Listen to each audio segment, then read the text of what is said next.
Bonjour à tous, c'est Sneakertips. Donc dans cette vidéo, on va récapituler pourquoi nous ne courtons pas en chaussures de ville.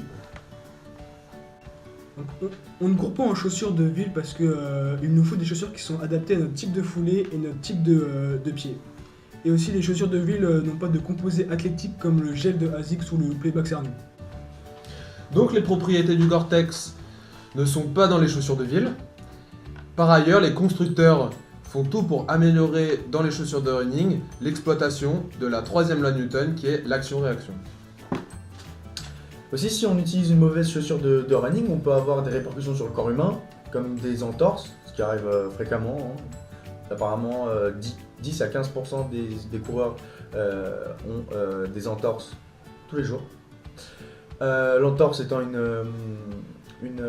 un étirement d'un ou plusieurs ligaments.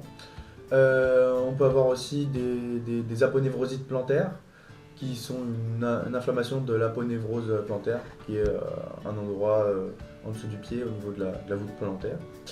On peut avoir des tendinites, c'est l'inflammation d'un tendon. On peut avoir des pubalgies, c'est une douleur ressentie au niveau de la région pubienne. On peut avoir aussi tout ce qui est contracture musculaire.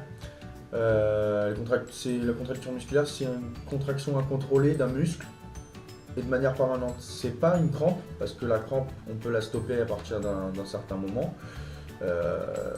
Soit elle se stoppe toute seule, soit en étirant le muscle, on la stoppe. Une contraction musculaire, c'est différent parce que de un, c'est plus long.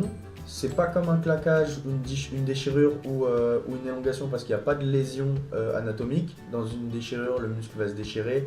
Dans une élongation, les fibres musculaires vont s'étirer. Là, il n'y a pas de lésion, c'est juste le muscle qui se contracte, parce que en fait, c'est un mécanisme de défense. Le muscle, en gros, il se contracte tout seul pour éviter des lésions sous-jacentes qui pourraient intervenir à la suite par exemple, quand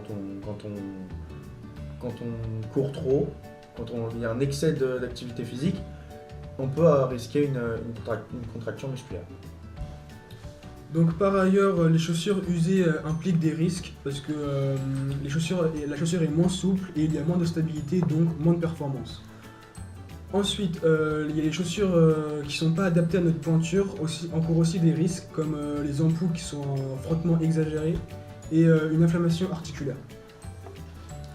Donc Arthur et Amaury, quels sont les conseils pour choisir une bonne chaussure?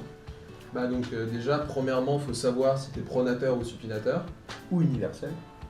Ensuite, il faut savoir si pendant tes séances, tu veux faire des courses de plus ou moins de 10 km. Si tu fais des courses de plus de 10 km, tu iras choisir des chaussures de confort. Et si c'est moins de 10 km, des chaussures dynamiques. Et si tu cours par exemple sur un terrain urbain ou dans la forêt, c'est des chaussures différentes qu'il faut prendre. D'accord. Et quelle est la durée de vie moyenne d'une chaussure?